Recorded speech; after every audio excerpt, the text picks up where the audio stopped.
Right muri Zimbabwe pano pa Bombshell Television uchangotanga usvika uchangotanga kuti bata ndokumbirisisawo kuti usubscribe nekulike this video nekushare kune mamwe ma platforms nekuma groups kwenyu ma WhatsApp nezvimwe zvakasiyana kuti vanhu vange vachiona ma updates atinounza pa Bombshell Television, ma updates anopisa uye ndichitendawo zvekare avo vakasubscribe newo subscriber nhasi ma returning subscribers ese ndokoma pa sando ndokoma pa respect because vanhu vanomira nesu nguva nenguva ndo vanhu vanolike, ndimi vanhu vanoshare ma videos edu kuti aende kure, ndimi Bombshell Television yacho. Pasina Bombshell Television hapana mafans ende pasina mafans hapana Bombshell Television. So guys, nongokutenda ine support nerutsigiro rwamuri kutipa each and every day, tikuona ma subscribers ari kugaina nema views ari kugaina nekushare kwamuri kuita ma videos edu. Right now ndofunga mukuziva nyaya iri kutenderera, nyaya yamaititi vachinzi Vasungwa.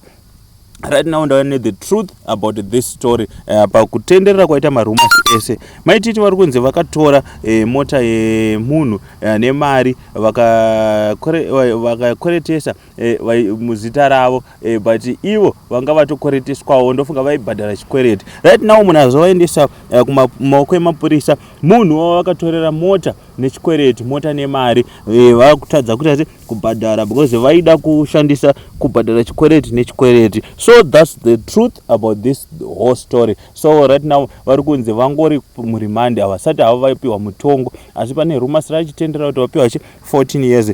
Unoziva mahaters ariko, especially if you are doing well, vanenge vachichiva vachiedza nepavanogona kuti vakudonhedzere pasi. So pakaipa guys, ndo nyaya yandinayo, ndo nyaya iri kupisa, ndo nyaya iri kutenderera zvamanje manje, nyaya iri kupisa. Comment what do you think in the comment section below. Thank you.